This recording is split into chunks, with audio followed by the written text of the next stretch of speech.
ಮಚ ನನ್ನ ಹತ್ರ 1500 ಇದೆ. ಇನ್ನು 500 ಕೂಡ EMI ಕಟ್ತೀನಿ. ಲೌಡ ನಾನಾಗಿ ದುಡ್ಡು ಕೊಡ್ಲೆ ನೋಡಿ ಪ್ಲೀಸ್ ಮಚ ಕೊಡೋ. ನಿನ್ನ ಸರಿ ನನ್ ಜೊತೆ ಒಂದ್ ಗೇಮ್ ಆಡು. ಗೆದ್ದಿರ 500 ಇಸ್ಕೊಂಡೋಗು. ಮತ್ತೆ ನೀನ್ ವಾಪಸ್ ಕೊಡೋದು ಬೇಕಾಗಿಲ್ಲ. ಸರಿ ಏನ್ ಗೇಮು? ನಾನೇನ್ ಹೇಳ್ತೀನೋ ಅದನ್ನ ರಿಪೀಟ್ ಮಾಡ್ಬೇಕು ಅಷ್ಟೇ ಗೇಮು. ಸರಿ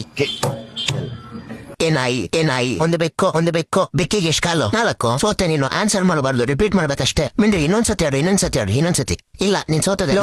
ಒಂದ್ಸತಿ ಅಷ್ಟೇ. ಏನಾಯಿ ಒಂದು ಬೆಕ್ಕು ಬೆಕ್ಕಿಗೆ ಎಷ್ಟು ಕಾಲು? Wrong answer. ಕರೆಕ್ಟ್ ಆಗಿ ಆನ್ಸರ್ ಮಾಡಿದ್ನಲ್ಲ, ಸೋತೋಗ್ಬಿಟ್ಟೆ ನೀನು. ರಾಂಗ್ ಆನ್ಸರ್ ಅಂದಾಗ ನೀನ್ ಅದನ್ನ ರಿಪೀಟ್ ಮಾಡ್ಬೇಕಾಗಿತ್ತು. ಮಿಂಡೆ ಪ್ಲೀಸ್ ಇದೊಂದ್ಸತಿ ಆಡು. ಇದೊಂದ್ಸತಿ ಲಾಸ್ಟ್. 500 ಸೋಗ್ತೀಯೋ ಓದೋಯ್ತು. ಇದೊಂದ್ಸತಿ ಪ್ಲೀಸ್ ಇದೊಂದ್ಸತಿ ಪ್ಲೀಸ್. ಗೇಮ್ ಆಡ್ದಾಯ್ತು ತಾನೆ? ಸೋತೋದೆ ನೀನು. ಆನ್ಸರ್ ಇರೋಕ್ ಮಾಡಿದೆ. ನಾನು ಹೇಳಿದ್ ರಿಪೀಟ್ ಮಾಡ್ಬೇಕಾಗಿತ್ತು.